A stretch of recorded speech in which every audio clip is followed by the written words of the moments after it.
Ça y est, on a atteint le numéro 80 des Techno. L'épisode 80, c'est maintenant avec Marc et Sébastien.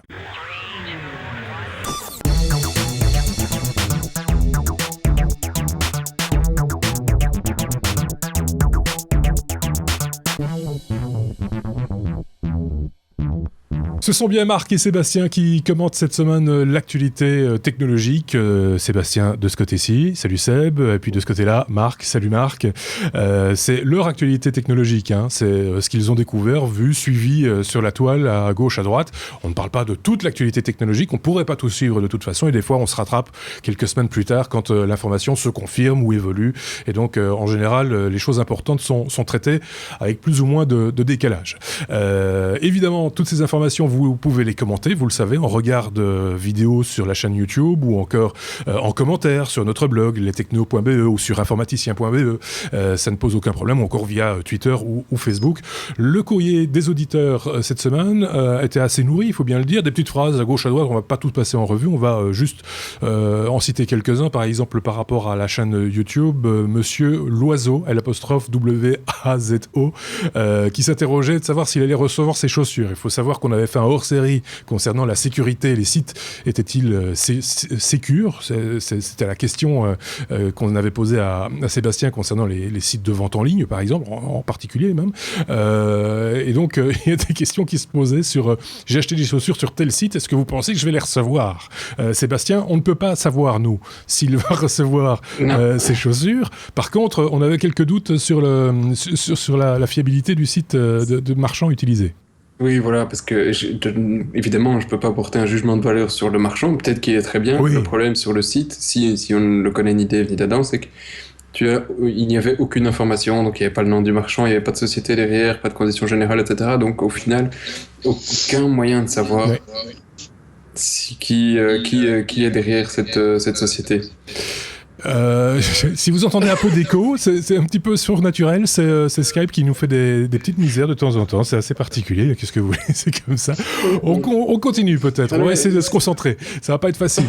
Moi, je voulais juste dire qu'il y avait quand même une probabilité pour Monsieur Loiseau qu'il soit fait pigeonner, mais voilà. C'est très drôle. Il y avait également un débat autour du connecteur jack 3.5, on en avait parlé dans l'épisode précédent, le 79. On avait évoqué sa disparition prochaine sur les prochains iPhones. Une conversation un petit peu animée entre Nathan, Marc, Raphaël et Xavier pour savoir ce qu'on allait faire des devices actuels. Est-ce qu'il allait y avoir un convertisseur ? Et puis, si c'était un convertisseur, comment est-ce qu'on allait pouvoir charger son iPhone en même temps ? Donc, voilà, c'était quelques idées comme ça qui ont été lancées. On ne va pas les reprendre toutes ici. C'est en regard donc sur la chaîne YouTube, en regard de la vidéo de l'épisode 79. Fabrice demandait quelle application utiliser pour écouter des podcasts. Ça a été répondu également en commentaire. C'était en regard de l'épisode 75. Il y en a différents. Il y a iTunes pour commencer, qui est peut-être le plus universel, en tout cas pour l'instant. On attend toujours que Google Play se réveille un petit peu, en tout cas chez nous en Europe, puisqu'aux États-Unis, ça y est, les podcasts sont maintenant accessibles via l'application Google. Sinon, il y en a d'autres. Il y a TuneIn qui est fort utilisé. Il y a Player FM qui récemment a fait sa mise à jour vers la version 3.5 et qui fonctionne plutôt pas mal. Il y en a plein d'autres encore. En tout cas, ces trois-là plutôt, on vous confirme qu'elles fonctionnent plutôt pas mal. Et puis, Fabrice, toujours lui ou un autre Fabrice, parce qu'il n'y a pas qu'un seul Fabrice sur Terre, on l'imagine bien, en regard de l'épisode 65, nous signale que Dropbox est aussi installé par défaut sur la gamme BlackBerry. Donc, c'est lui qui utilise les appareils BlackBerry. Donc, voilà, c'était une précision par rapport au contenu, sans doute, de l'épisode 65. Parce que c'est ça aussi, c'est peut-être de l'actualité, mais on peut réécouter les anciens numéros si on a envie. C'est le cas de certains de nos auditeurs qui ont repris à partir du numéro 15, quelque part par là. On les suit, parce qu'ils font les petits commentaires au fur et à mesure, et donc c'est plutôt amusant de se dire qu'on est encore écouté et qu'on a certainement pris un coup de vieux depuis le numéro 15. Il y a des chances. Autre courrier, c'était sur informaticien.be cette fois-ci. Par rapport au hors-série concernant la Kindle Oasis, Marc, c'est quelqu'un qui faisait un commentaire par rapport à Calibre apparemment, mais qui ne dit pas pourquoi. Voilà. Non, on lui a posé la question d'ailleurs parce qu'on ne comprend pas trop le sens de son commentaire. Mais rappelons-le, Calibre, c'est la petite application qui permet de transformer c'est l'application tout. incontournable Voilà, si vous avez une libre. Que ce soit un Kindle, que ce soit un Pocketbook, que ce soit un Kobo, que ce soit n'importe quoi. C'est l'application qui permet, en tout cas pour les Kindle, de balancer ce qu'on veut dessus, quel que soit le format d'origine, mais ça permet aussi de gérer complètement sa bibliothèque numérique de A à Z avec conversion, catalogage, etc. Et alors, pour répondre rapidement à la question donc de Blittard qui demandait ce qu'on sait faire avec un Kindle, mais qui avoue lui-même ne pas très bien connaître le sujet, un Kindle, le Kindle Oasis, c'est 4 Go de stockage, uniquement en Wi-Fi ou en USB, ou en 3G si tu as l'application, enfin la version 3G. Non, il n'y a pas de carte SD. Et oui, Calibre est obligatoire dès que tu veux faire un peu plus que ce qui est prévu à la base. Et puis, Et Calibre n'est pas une crasse immonde, comme tu as l'air de le dire. Désolé, Butin, je suis pas d'accord avec toi. Voilà, donc, mais là, il y a débat, et effectivement, si vous pouvez, moi ça ne me dérange pas qu'on critique, qu'on soit plutôt critique, c'est plutôt positif d'ailleurs, mais argumenter un minimum, parce que sinon c'est du troll gratuit et nous on n'en tient pas compte nécessairement. Donc on trouve ça plutôt rigolo à la rigueur, mais sans plus. Il demandait aussi combien de bouquins ça représentait. Plus que tu ne peux lire à la fois. Ça dépend du bouquin. Plus que tu ne peux lire à la fois. Oui, c'est ça. Donc il y a de la marge, vous pouvez le bourrer, quoi. Il n'y a pas de souci. Il va être content de pas pour le bourrer. Exact. Il attend que ça. Allez, écoutez, s'il vous plaît. On peut entamer maintenant. Voilà, ça c'était le courrier des auditeurs. Vous l'avez remarqué, il se passe plein de trucs sur les commentaires, donc n'hésitez pas à vous aussi répondre éventuellement à des questions qui sont posées. C'est pas nécessairement nous qui devons répondre. Hein. Si vous avez la réponse, n'hésitez pas à vous lancer. Certains le font sympathiquement et ça ne pose aucun problème. Quelques infos en bref, peut-être avant de commencer l'abécédaire traditionnel, Sébastien. On commence avec Mobistar qui devient Orange en Belgique. Voilà. C'était une brève. Mobistar devient Orange, c'est fait. Et juste un petit détail, c'est qu'apparemment, ils vont également ouvrir une banque. Ah bon? J'ai vu passer une info comme quoi Orange comptait aussi se lancer dans la banque. Et dans la télévision aussi, non? Ou dans la radio? Je ne sais pas, mais par contre, voilà. Donc banque, de toute façon, ça je l'ai vu passer. Par contre, ce que j'ai vu passer aussi, c'est que il y aurait une promesse de gigabit résidentiel d'ici fin 2016. D'accord. À confirmer, mais voilà, je demande à voir quand même. Oui, c'est ça, quoi. Surtout venant de Mobistar. Ouais. On va pas dire du mal. Non. Non, du tout, mais ils n'ont pas fait que ça, ils ont fait énormément d'annonces au point de détrôner tous les autres opérateurs ces derniers jours dans la presse. Ils ont aussi annoncé des diminutions et des annulations des frais de roaming pour certains de leurs abonnements pour la période des vacances ici en 2016, alors que les autres sont toujours payants, même si Proximus a son offre via Scarlett qui lui aussi a augmenté, supprimé tout ce qui était roaming. Donc voilà, ils ont fait pas mal de trucs et c'était le deuxième point que je voulais mettre dans les brefs, il y a pas mal de choses pour le moment qui se passent en Belgique. Les opérateurs se battent au niveau du roaming. C'est vrai que normalement il y avait une grosse diminution prévue pour 2016 et une suppression des frais de roaming en 2017. Et il y en a déjà qui sont en train d'anticiper la suppression de 2017 pour essayer de faire des promos pour cette année et un peu gagner des parts de marché. C'est pas mal pour les utilisateurs, on gagne un an. Oui, c'est ça. Sauf que lisez bien les clauses en petits caractères parce que parfois les gens n'y pensent pas, mais la suppression des frais de roaming anticipés se fait généralement au détriment du nombre d'heures utilisées. Oui. Parce qu'en fait, ils te font des sortes de package et donc effectivement, tu n'as plus de roaming pendant 40 heures, 50 heures, mais après, c'est catching. Oui, c'est ça. Donc il faut quand même faire attention. Donc, quelque part, ils essayent de se positionner d'une telle manière que voilà, on était les méchants qui prenions beaucoup de sous avant et regardez là on précède toutes les règles, on ne va pas attendre la date finale du truc, on fait déjà des réductions maintenant, donc voilà, c'est bon pour le consommateur hein, finalement si on fait un petit peu attention effectivement à ce qu'on signe comme type de contrat. C'est tout à ce niveau là. Oui, ils ont aussi annoncé qu'ils allaient faire de la radio 4G via la 4G, juste au moment où il est question en tout cas en Belgique de débloquer des fonds pour aider le numérique hertzien en matière de radio. C'est assez comique aussi. Donc voilà, c'est un opérateur qui évolue, hein, qui passe du nom en tout cas Mobistar à Orange et que donc il a besoin de communiquer et ils communiquent. C'est le moins qu'on puisse dire. Il y avait autre chose dans les brèves. Il y avait Instagram qui modifie son logo. Ça a fait même un petit peu de mousse sur Twitter, entre autres. Pas que son logo, hein, tout le look de son application. Oui, mais le logo était quand même pas mal rayé hier et avant-hier. Oui, bon, ça rejoint un petit peu la tendance design et le genre de moquerie qu'on a eu quand Airbnb a changé le sien. C'est pas faux, mais... Tempête dans un verre d'eau, quoi. Mais bon, ce dégradé violet n'est pas du meilleur goût. Non, ça fait très passage d'iOS 6 à iOS 7. C'est ça, voilà. Voilà. Et pour terminer cette petite poignée de brèves, Alibaba qui ouvre sa filiale au Benelux, c'était quelque chose qui était attendu, Sébastien Attendu, pour ma part, non, pas forcément, mais je ne suis pas le plus informé sur Alibaba. Ouais. Mais par contre, c'est pas mal qu'ils continuent à se développer en Europe, parce que s'ils ont une filiale en Benelux, ça veut dire qu'ils vont chercher des marchands aussi au Benelux, j'espère en tout cas. Et donc, on aura peut-être des trucs un peu plus intéressants que uniquement venant d'Asie. Donc voilà, c'était à noter, mais on n'a pas été vraiment creusé très très loin là-dessus. On verra ce qu'il en est dans quelques mois. Il faut voir si les tarifs vont pas augmenter avec les taxes et autres. Puis la contrefaçon. Et puis les contrefaçons. Voilà. Non, j'ai rien dit. On va voir. On va voir. Allez, on démarre l'abécédaire avec la lettre A comme Apple, évidemment, et je vais repasser la parole à Marc, qui va nous parler de HomeKit, qui aurait sa propre appli iOS dans iOS 10, Marc. Ouais, celle-là, elle est tellement brève d'ailleurs qu'on aurait pu la garder dans les brèves. En fait, juste pour dire, voilà, HomeKit, petit rappel, c'est un concept qui a été introduit avec iOS 8, qui est un système qui permet de donner un accès plus développé à tous les accessoires connectés dans nos maisons, style allumer la lumière, allumer le chauffage, programmer un thermostat, programmer le four, etc. Donc à partir du moment où vous avez un appareil connecté, HomeKit dans iOS via HomeKit permet de le contrôler et le tout via Siri. Voilà, vous devez simplement avoir un appareil compatible derrière. Mais aujourd'hui, c'est encore un truc un peu expérimental, un peu embryonnaire et un peu plongé dans les arcanes du système. Et donc ici, ce qui se passe, c'est qu'avec la prochaine version d'iOS, HomeKit pourrait avoir une application à part entière, qui en fait se positionnerait en compétition d'autres applications déjà existantes, comme par exemple Yonomi ou Home, qui sont des applications payantes, qui permettent d'agréger le contrôle de plusieurs marques. Par exemple, si vous avez un thermostat Netatmo, si vous avez un détecteur de présence Mother, si vous avez des ampoules Philips, voilà. Vous avez chaque fois une application qui permet de contrôler et d'interagir avec les petits bidules.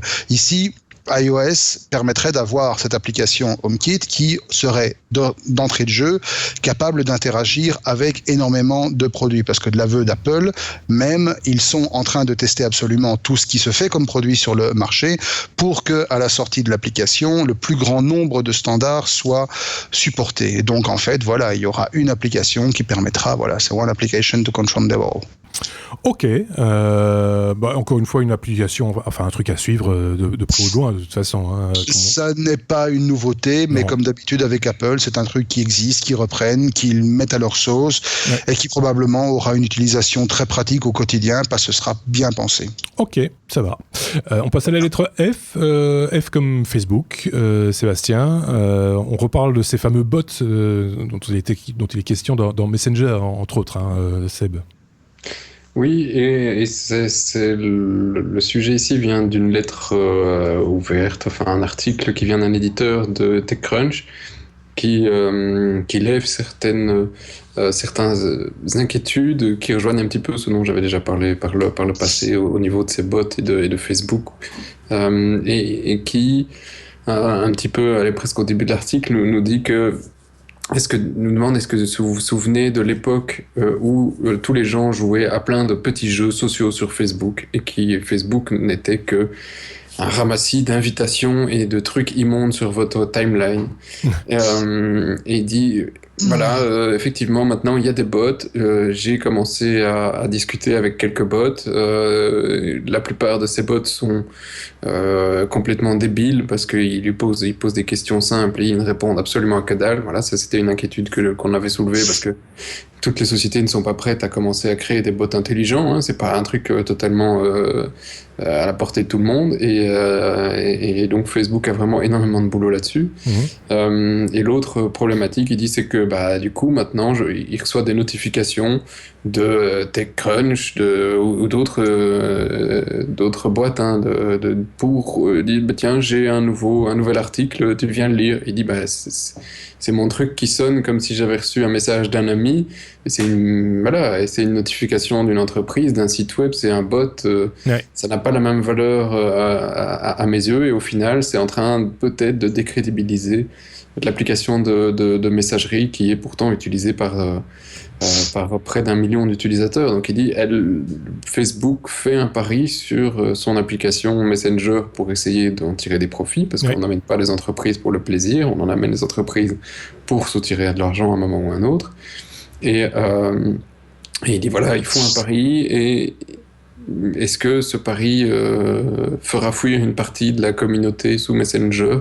C'est pas impossible. D'autant que c'est plus un parasite qu'un bot à l'heure actuelle. Hein. Enfin, en tout cas, d'après ce que tu nous expliques, c'est vraiment en kikinant, quoi. Il n'y a pas d'autre mot. La valeur ajoutée aujourd'hui, on peut pas encore dire que ce soit exceptionnel. Il y a des bots qui sont bien faits, mais la plupart des bots, dont il y en a des milliers, la plupart des trucs ne sont que des trucs de notification, et il montre des screenshots d'exemples de certains bots avec lesquels il a essayé de parler, dont des trucs importants pour dans CNN où il demandait des news sur les États-Unis. Et donc mettait US, mais comme il mettait U.S. le bot il dit il comprenait plus rien, etc., etc. Donc il y a plein de petites anecdotes, mais qui fait qu'effectivement la plupart des gens ils vont pas commencer à penser qu'est-ce que je dois écrire pour que le bot comprenne de quoi je parle. Voilà. Vous commencez déjà à avoir une nomenclature avant de pouvoir commencer à parler au bot, ça va pas le faire, quoi. C'est autant le taper à la machine alors. Ouais. Ouais, mais justement, il y a une réflexion que ça suscite chez moi, ce genre de truc, c'est qu'ils ont peut-être pas pris le bon angle d'attaque pour avoir quelque chose de vraiment utilisable et d'adopté par le plus grand nombre. Eux sont partis du principe qu'un bot doit balancer absolument les trucs bien programmés, mal programmés. La question n'est pas là, mais le bot doit balancer ce que l'entreprise veut balancer. Alors que si on regarde par exemple ce qui vient de se passer, vous vous rappelez de Vive ? Le dernier bébé des concepteurs de Siri, qui était passé chez Apple, qu'avec Siri, qui se sont barrés de chez Apple en laissant Siri là-bas. Et donc, ils ont pris leurs travaux au passage et ils sont maintenant sortis Vive. Donc, la première version officielle a été démontrée hier à TechCrunch. TechCrunch Disrupt, si ma mémoire est bonne. Et le truc est assez bluffant dans le sens où c'est vers ça qu'un assistant ou qu'un système de conversation intelligente, un système d'interaction intelligente, comme Messenger a l'air d'être positionné par Facebook, ça devrait être comme ça. C'est-à-dire quelque chose qui est capable de comprendre au-delà du simple contexte immédiat, quelque chose qui est capable de faire preuve d'un certain degré d'intelligence. Et là, par exemple, ce qui est assez bluffant avec Vive, là, je vous invite, si vous aimez tout ce qui est programmation, tout ce qui est algorithmique, à aller voir les les vidéos de la démonstration, c'est que sur base d'une série de règles, d'une série de paradigmes, le système est capable de s'autoprogrammer pour répondre aux questions qu'on lui pose. C'est ça. C'est une forme d'intelligence artificielle. C'est une forme d'intelligence artificielle déjà assez poussée. Donc c'est vraiment le concept du logiciel qui se programme lui-même pour répondre à un besoin donné. Ça fait un peu référence au système des moteurs d'inférence, mais c'est une approche qui est fondamentalement opposée à finalement ce que Messenger a mis en place, qui est un système bête. Oui, c'est ça. C'est un système. C'est triste. C'est un système un peu couillon. Oui, exactement. Question-réponse. On a déjà dit assez de gros mots pour aujourd'hui. Ça fait penser un peu aux bots qui existaient avant sur IRC, sur les chats, les trucs qu'on programmait. On pouvait aller très très loin. On pouvait faire des trucs vraiment rigolos quand on se donnait un petit peu la peine. Mais pour faire des petits quiz et des trucs comme ça fonctionnait plutôt pas mal. Quand il fallait répondre 1, 2 ou 3 ou ABC, ça fonctionnait très bien. Ici, quand on pose des questions un petit peu plus complexes, évidemment, ça complique un petit peu la donne. Seb. Oui, ils ont tout un problème d'éducation à faire au niveau des développeurs pour arriver à quelque chose d'utilisable. Mais voilà, est-ce que Facebook peut éduquer et former tous les développeurs et toutes les sociétés pour arriver à quelque chose de réellement intéressant pour l'utilisateur? C'est un sacré pari versus ce qu'ils arrivent à faire aujourd'hui.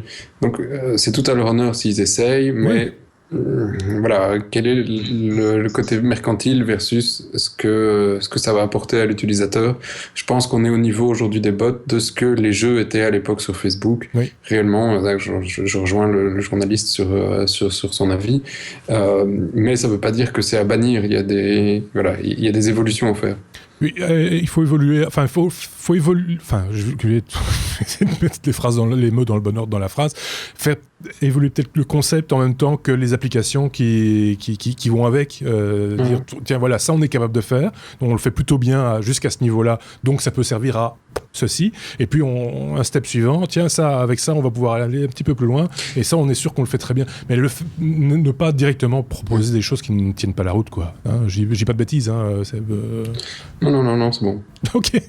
Mais c'est parce qu'il y a encore plein d'autres trucs à dire à propos de Facebook. Oui, c'est pour ça qu'on va embrayer, parce que ce ne sont pas encore les machines qui décideront quel sera le prochain président des États-Unis, par exemple, mais Facebook pourrait très bien influencer le débat politique en tronquant le débat, en mettant en avant plus d'opinions d'un bord que de l'autre. Les outils existent ou pas ?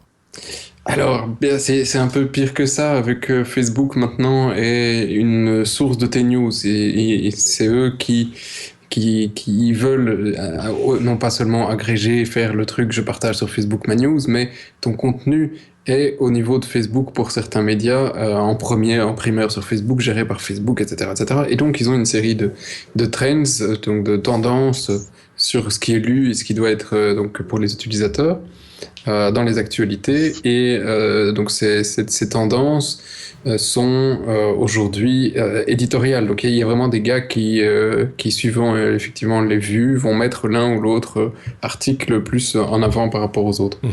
Et apparemment, Gizmodo, en tout cas, faisait référence à des sources anonymes lui disant que certains topics étaient plutôt politiquement choisis, donc plutôt libéral et progressif, qui allait passer devant, et tout ce qui était conservateur allait se prendre un pas dans la gueule en arrière, parce que ça correspond pas aux idées de Facebook.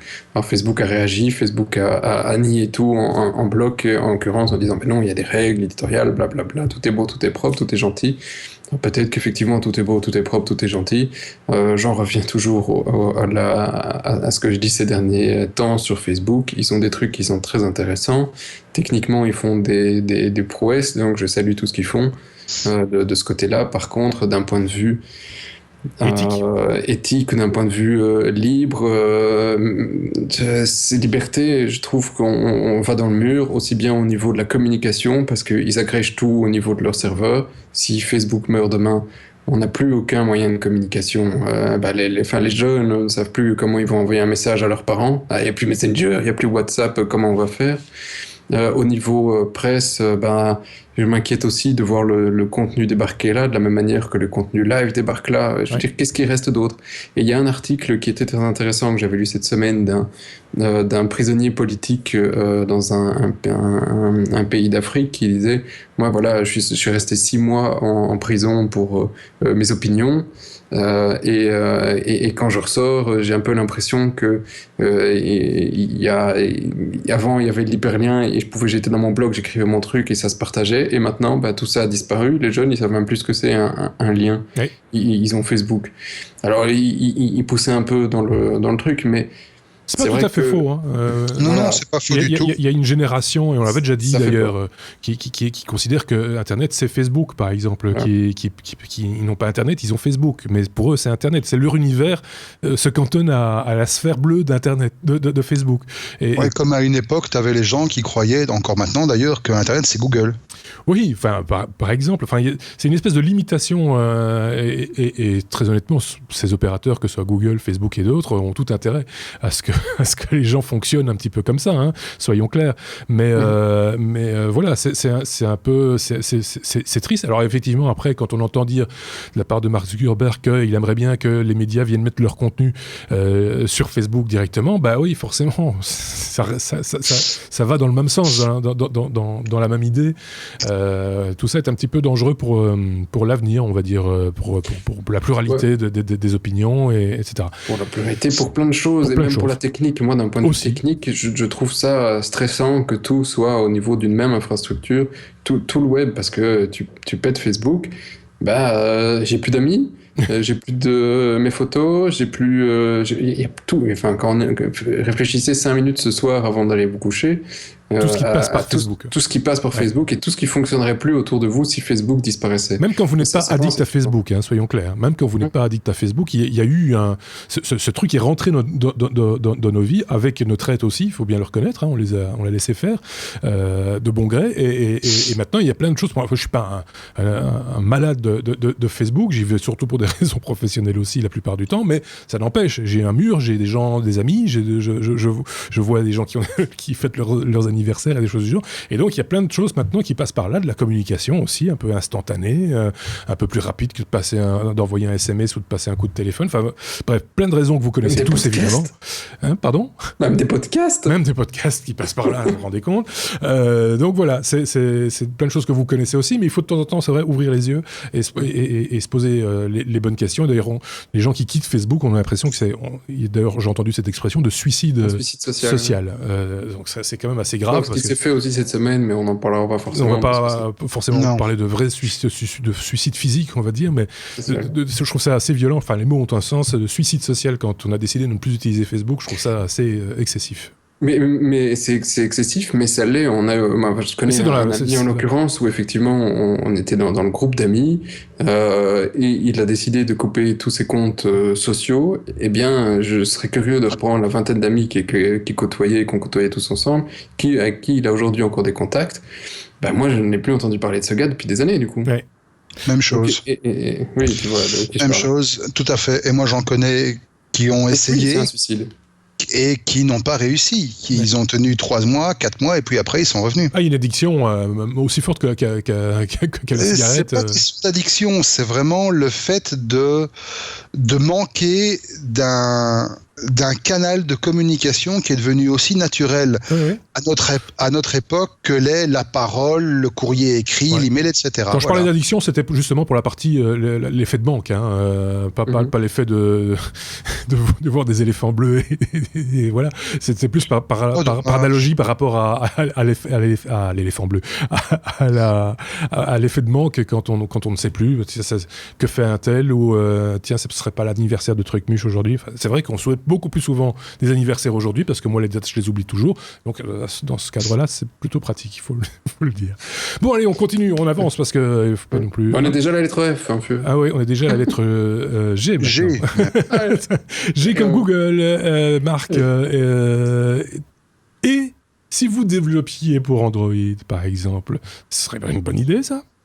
Si, sauf qu'aujourd'hui, si vous voulez développer pour Android, il n'y a pas grand-chose comme option. Soit vous le faites en natif et vous êtes parti pour du Java, soit vous attendez que Swift débarque de manière officielle et soit supporté pour Android, soit vous vous embarquez dans des développements un peu hybrides avec des plateformes de développement agrégé style Ionis ou Cortana, non pas Cortana, enfin des plateformes qui vous permettent de combiner diverses technologies, PhoneGap par exemple, voilà, merci Seb. Ou alors, vous pouvez carrément le faire en basique. Vous vous rappelez le bon vieux basique Goto 10, Goto 10, voilà. Eh bien, il y a, alors c'est pas une blague, au début je croyais que c'était un gag, mais non. Il y a un basique qui s'appelle RFO Basic, qui est en fait à la base un éditeur Android qui permet de coder en basique classique, mais un basique sous stéroïde, qui supporte l'affichage et le support multitouch. Il permet de mettre au point des interfaces riches à base d'HTML, de JavaScript et d'autres langages. Il supporte les bases SQL, il supporte tous les capteurs du téléphone, luminosité, orientation, accéléromètre, GPS. Ça en fait des if and that. Voilà, absolument. La reconnaissance vocale, l'audio, la caméra, le chiffrement, enfin, tout ce que vous pouvez avoir en Java, vous pouvez le faire en basique. Mais à la base, ce truc est un éditeur. Donc, vous devez aller avec vos petits doigts boudinés, taper votre code. Heureusement, il y a une communauté qui est extrêmement active derrière, chose que j'ai découverte aussi, et dont certains ont été jusqu'à coder des IDE complets pour leur basique favori. D'accord. Et donc, en fait, il y a des éditeurs complets avec vraiment création d'interfaces, design des boutons, des écrans et tout, ou simplement des environnements de développement qui sont basés sur des éditeurs existants, comme par exemple Notepad++ ou bien Sight, pour ne citer que les deux plus gros. Il y a, je crois, aussi quelque chose qui existe du côté de Sublime Text, mais c'est à confirmer. Et donc voilà, si vous avez à un moment ou un autre de votre vie tripoté de la programmation, vous avez dû passer par du basique, on y a tous fait, il est temps d'exhumer voilà, vos connaissances du basique. J'imagine pour aller au bout de l'idée et rester dans la nostalgie, c'est qu'il est impossible depuis ce site de faire du copier-coller, qu'il faut tout retaper à la main. Voilà, avec les listings dans les journaux, voilà, c'est ça. Qu'on mettrait des bouts de code dans les journaux pour faire avancer le schmilblick, et dans 6 semaines, ton programme est terminé. Sauf qu'à l'époque, tu sais qu'on avait des bouts de code qui, quand tu les regardes aujourd'hui, devaient faire quoi ? 2K, 3K. Aujourd'hui, un bout de code pareil, tu le tapes dans un bête QR code. Oui, c'est ça, en fait. Et donc voilà, tu flashes ton QR code, tu as ton bout de code, tu l'exécutes, et puis voilà. Oui, mais ça n'aide pas à prendre le clavier. Non, je sais. Et alors, dernier petit détail, avec ce que je viens d'expliquer, on pourrait croire que ce n'est qu'un simple interpréteur. Eh ben, il y a aussi un compilateur qui vous permettra, une fois que votre application est vraiment packagée, qu'elle est vraiment prête à être mise sur le marché, de la compiler, d'en faire une version full exécutable et de la mettre directement sur le Play Store. Pas mal. Finalement. Et en plus, c'est gratos. Je vois le doigt du développeur se lever. Oui, attends, basique, hérésie, quoi. Bah non, je n'ai rien à dire sur le basic, je trouve ça très fun comme expérience. Par contre, tu as oublié de citer un outil crucial pour pouvoir développer sur Android, Embarcadero, RadStudio, qui te permet de faire toujours Android, iOS, Windows, macOS. C'est une application dont tu nous as déjà maintes fois parlé, évoqué en tout cas. Embarcadero, c'est ce qui permet de développer sur toutes les plateformes en même temps, en gros, c'est ça. C'est ça, tout à fait. Donc, il suffit de... Je connais toujours aucun autre outil qui permet de faire du compilé sur toutes les plateformes, et il y a encore très peu de développeurs qui connaissent cet outil, donc bon voilà. Ouais. Et qui est mis à jour très régulièrement, parce qu'il y a des mises à jour aussi du côté des OS, donc forcément chaque année. Il faut chaque fois se mettre à jour, donc c'est bien de le rappeler aussi. Allez, on passe à la suite, c'est la lettre M déjà comme matériel. Sébastien, on parle d'un orage, un orage dans la maison. Qu'est-ce que c'est que cette histoire ? On va créer des orages à la maison. On va créer des orages dans la maison. Alors, je suis désolé si vous me dites déjà que la news est vieille. C'est vrai, la news est vieille. C'est un truc qui est sorti en 2014. On est en 2016. Ouais. Mais comme il y a des gens, de toute façon, qui regardent notre podcast assez longtemps et regarderont ça en 2018, ce sera vraiment une très, très, très vieille news. Voilà. Mais je suis tombé dessus par hasard. Mais elle reste fun. Et je suis tombé vraiment amoureux de ce truc. Je trouve ça magnifique. Voilà, après c'est des avis, hein, c'est de l'art, et donc le principe c'est Richard Clarkson qui a décidé de faire une lampe en forme de nuage. Voilà, on dirait une plot douate. On dirait une plot douate, sauf que c'est pas simplement une plot douate avec des lumières qui s'allument, c'est que ces lumières, c'est plein de petites lumières indépendantes qui s'allument de couleurs différentes et qui permettent vraiment de faire dans ce gros nuage l'impression d'un orage. Et il y a des baffles qui sont à l'intérieur de ce nuage qui vous permettent de pouvoir passer votre musique, dans laquelle alors le nuage va s'illuminer en fonction du son, mais aussi de faire d'un simulateur d'orage. Et franchement, le truc est...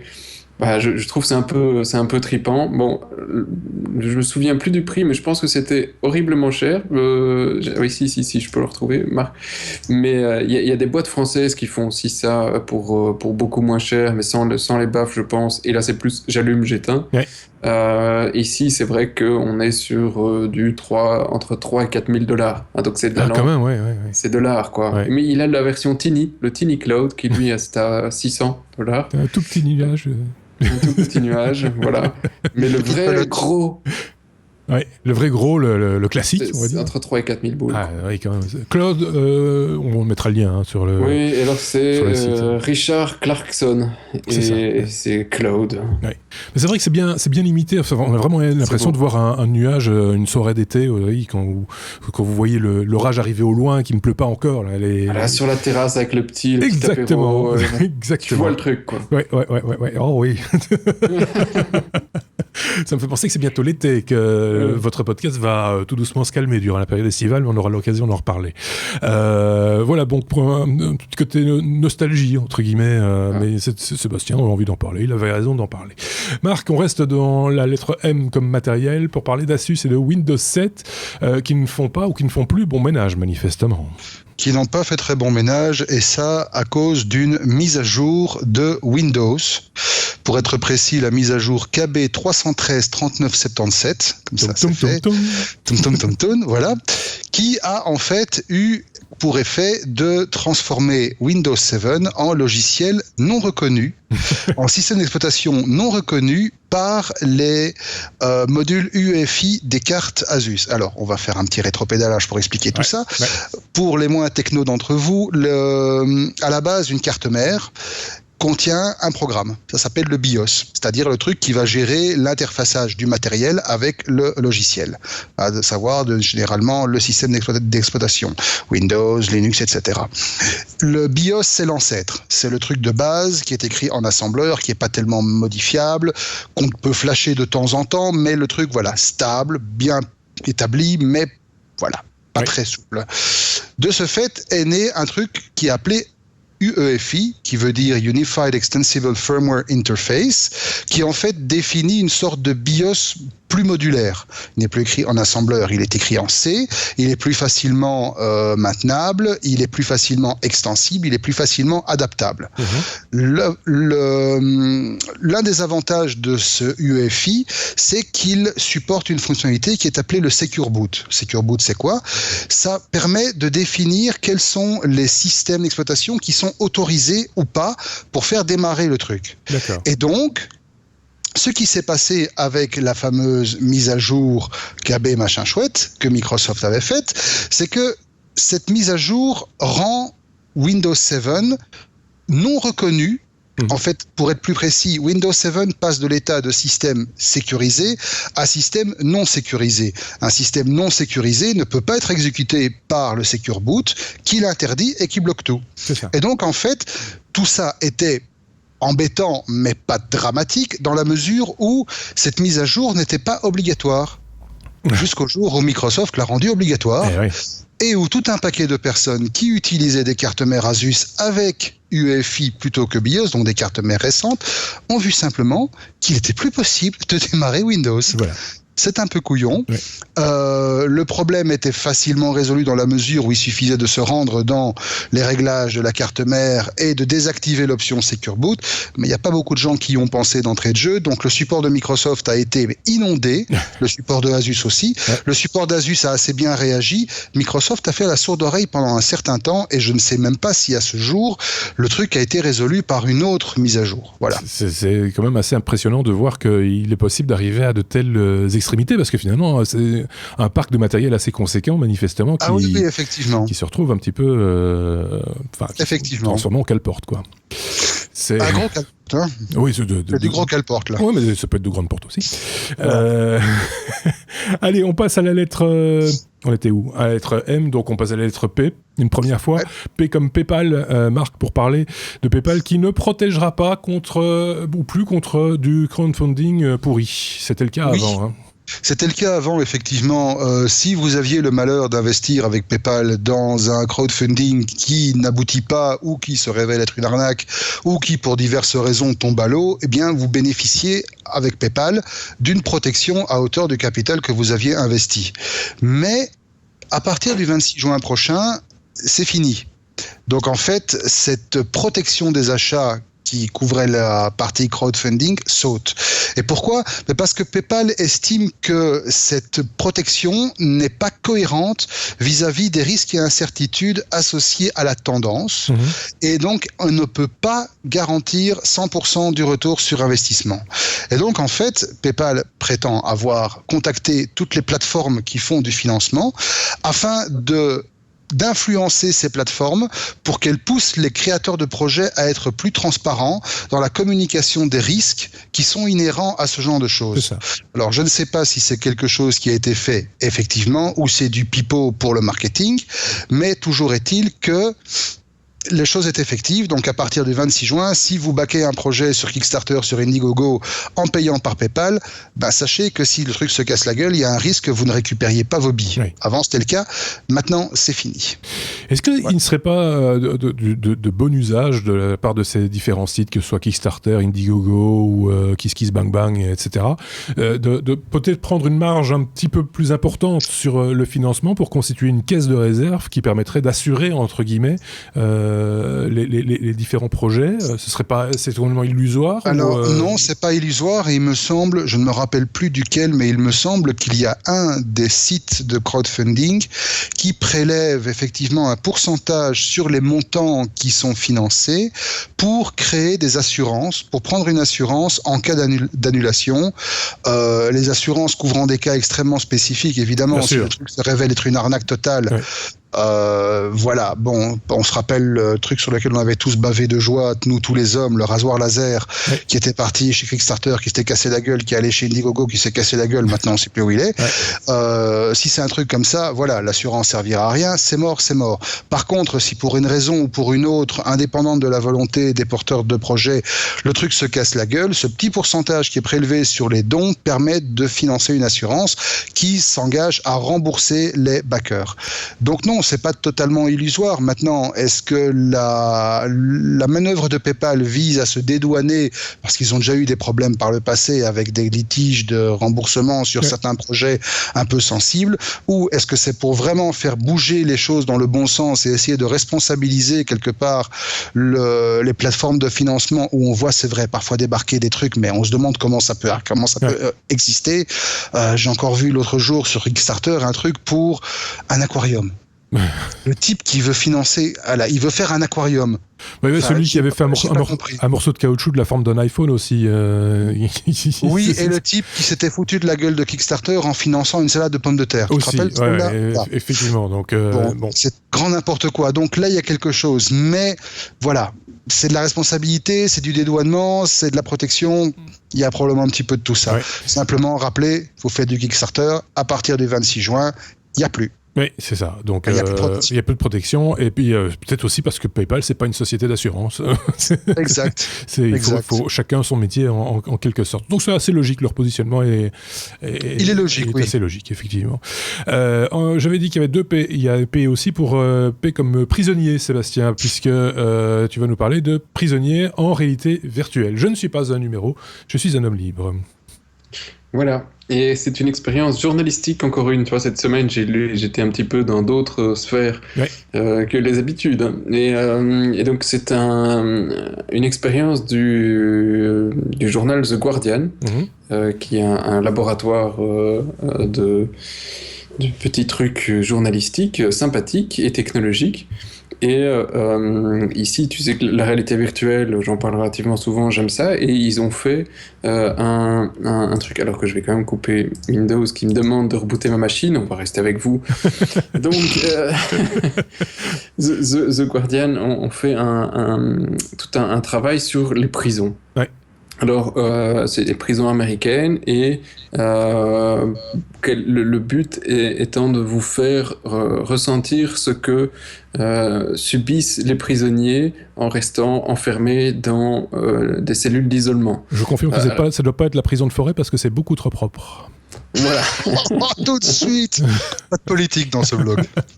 C'est vrai que pour le moment on parle beaucoup de prisons en Belgique. C'est vrai que ça tombe assez bien à pic là-dessus. Oui, c'est vrai. Et effectivement, c'est pas forcément des environnements qu'on connaît. Non. Nous, voilà, simples citoyens, on n'a jamais, pour la plupart, j'espère, visité de prison. Et donc, on ne se rend pas forcément compte ce que c'est que de rester pendant des heures dans une pièce entre quatre murs, fermés, sans fenêtre, sans humain, sans rien. Et donc là, les gars ont fait un environnement, et donc ce qui est juste la cellule, et ils vous expliquent ce qui se passe dans la tête d'un prisonnier, avec un psychologue qui prend la parole et qui commence aussi à vous expliquer tous les effets de là, je commence à me sentir léger, je vole dans l'air, je deviens fou, je vois les trucs sur les murs, et puis défilent aussi toutes les raisons pour lesquelles des gens débarquent dans les cellules d'isolement l'isolement, et c'est des trucs aussi couillons comme j'ai plus de PQ, j'ai pété une fois plus haut, j'ai crié, j'ai machin, enfin tu vois, des trucs vraiment bidons, et ils se retrouvent là-dedans pendant 24 heures. Et donc si vous voulez voir à quoi ça ressemble, vous mettez un casque et vous essayez pendant quelques minutes de vous mettre dans la peau du prisonnier.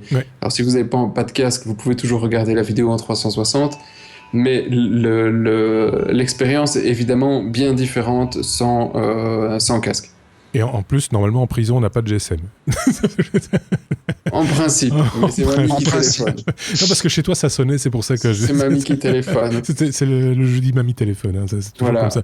Tout ça pour dire, soyons précis, parce que vous êtes quand même une majorité de ne pas être belge à écouter ce podcast, que effectivement, pour l'instant, on a quelques petits problèmes avec les gardiens de prison qui font un mouvement de grève. Et donc, du coup, on parle beaucoup de ceux qui sont en prison et qui subissent ce mouvement de grève également, puisque du coup, pas de sortie, pas de visite, etc., etc. Et état des prisons déplorable, mais ça, c'était déjà le cas avant la grève. D'ailleurs, la grève est un petit peu due aussi à l'état déplorable de nos prisons en Belgique. Donc voilà, si vous voulez vous informer là-dessus, il y a plein de sites d'information belges qui vous parlera de ça beaucoup mieux que moi et iront plus dans le détail si le sujet vous intéresse. Ici, en l'occurrence, c'était l'idée de se mettre peut-être dans la peau du prisonnier, en tout cas de se mettre dans la situation. Parce que finalement, se mettre à la place d'un prisonnier, c'est pas vraiment... Enfin, moi, j'ai rien fait de mal, jusqu'à preuve du contraire.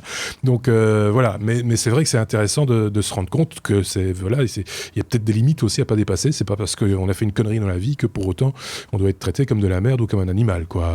C'est ça aussi le message, je pense, Sébastien. Non, tout à fait. C'est vraiment prendre conscience de ce qui se passe dans une prison. Oui, elles sont là pour des raisons, probablement quand on en a besoin.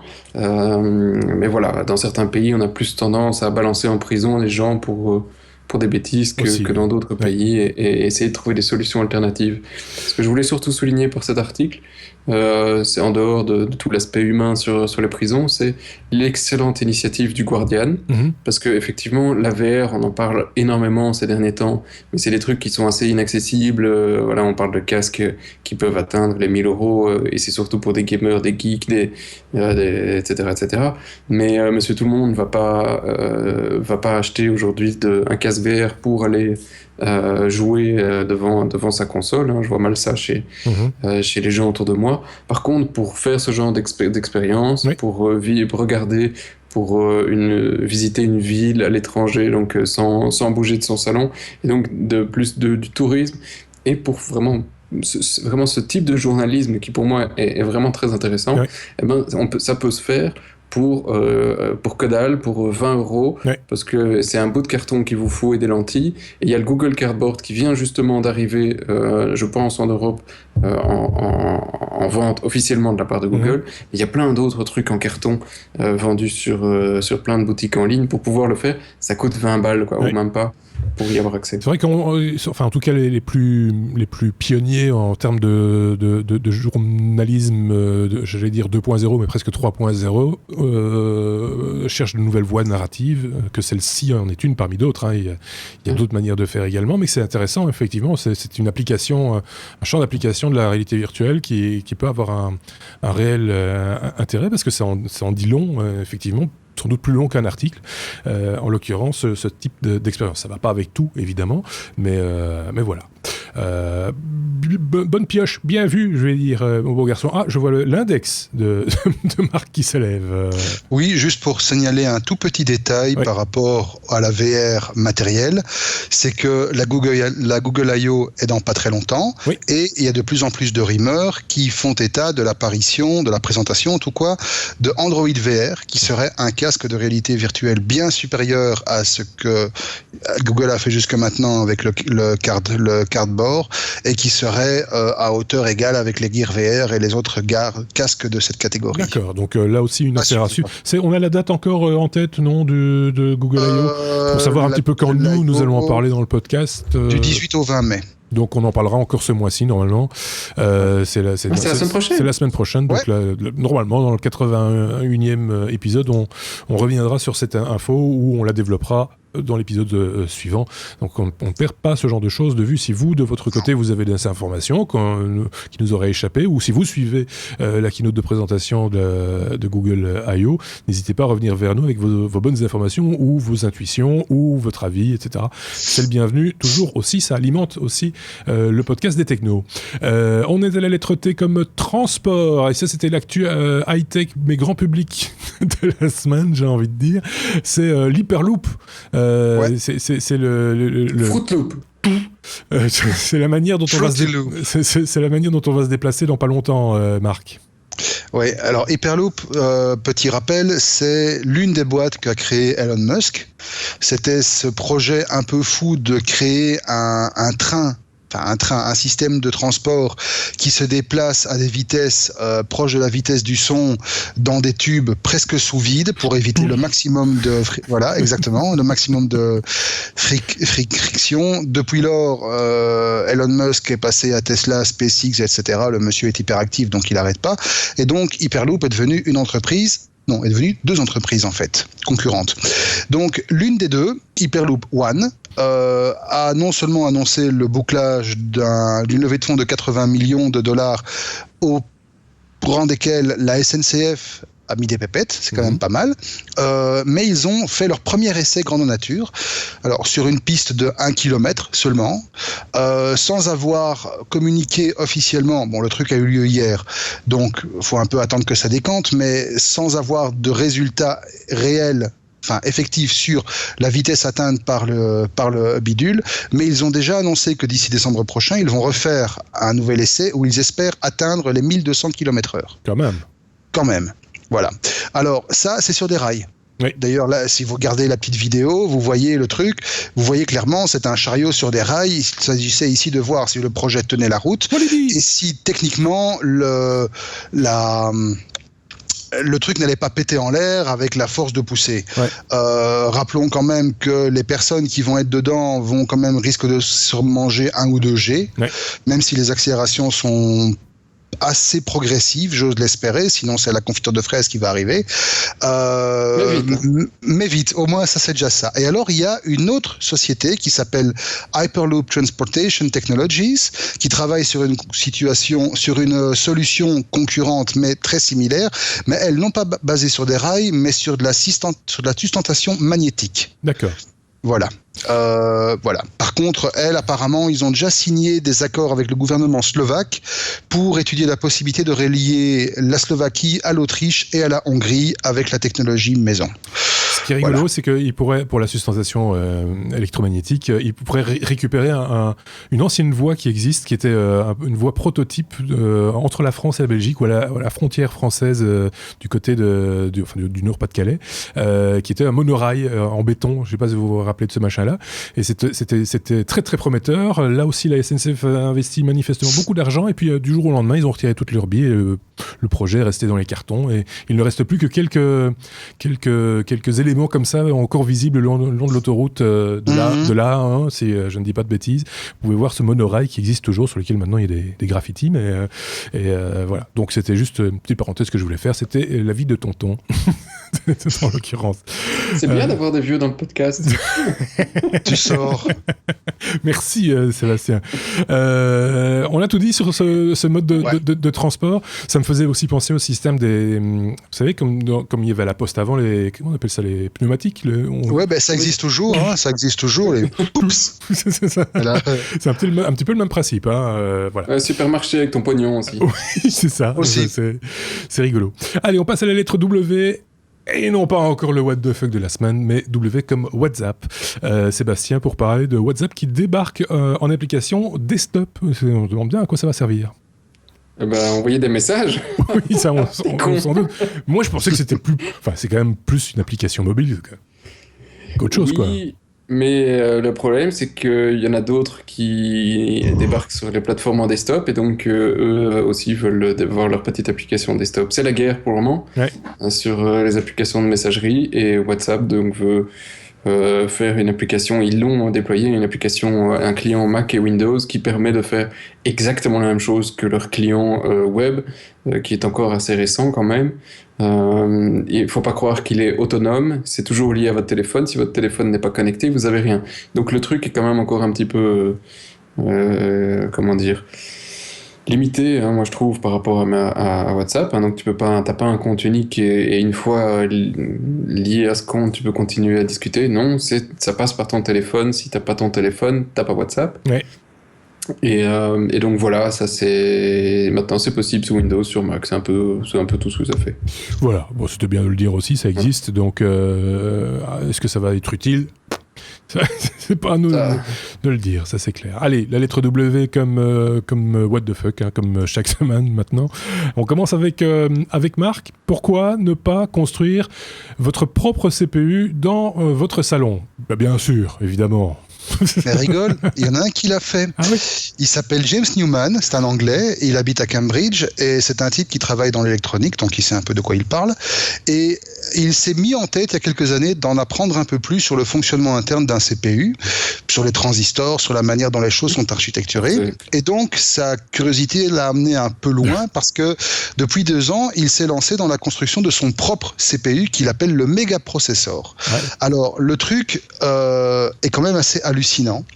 Parce que pour comprendre la manière dont l'information circule, il a reconstruit un processeur non pas à l'échelle où les processeurs sont construits aujourd'hui, mais vraiment à une échelle avec des composants discrets un à un soudés sur des circuits imprimés.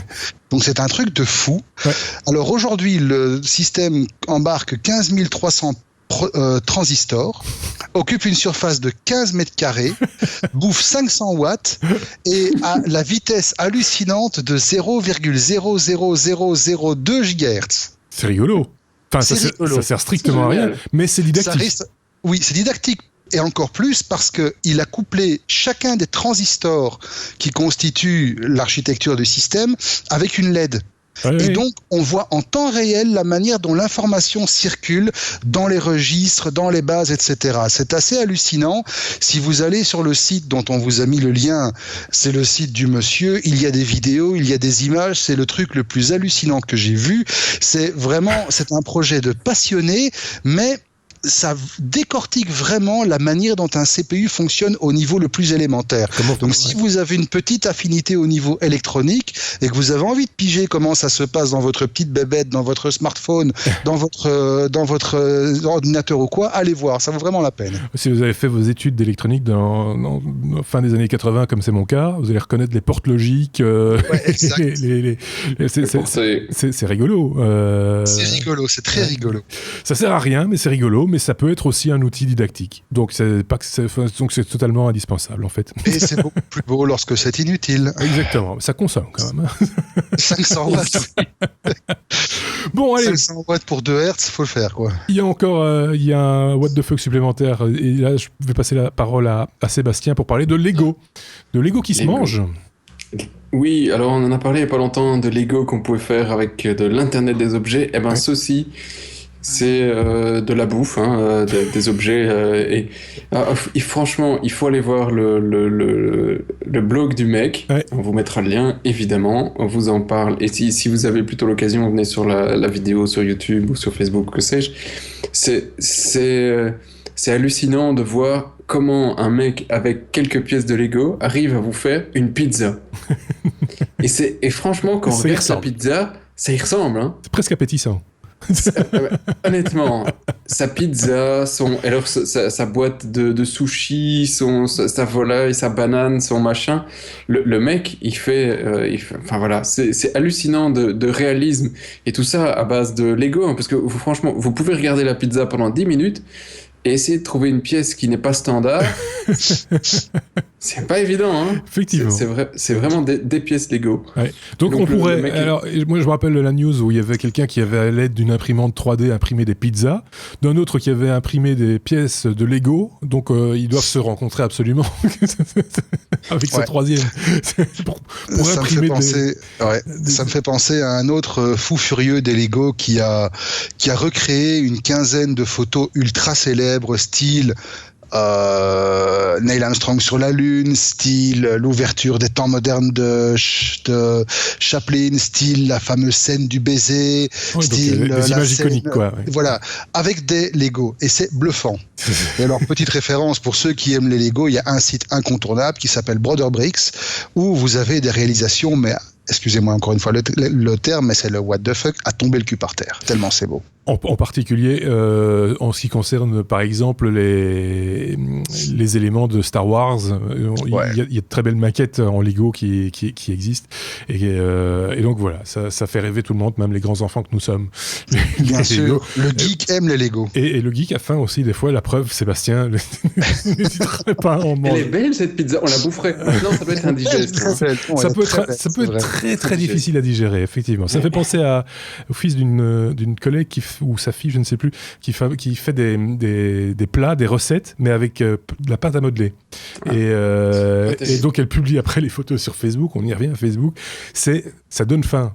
C'est vraiment c'est très bien fait. Mais c'est un métier. C'est un métier. Les gens qui font des montages alimentaires pour des photos, pour des publicités, des trucs qui sont faits à partir de pâtes de sel, de plasticine, etc.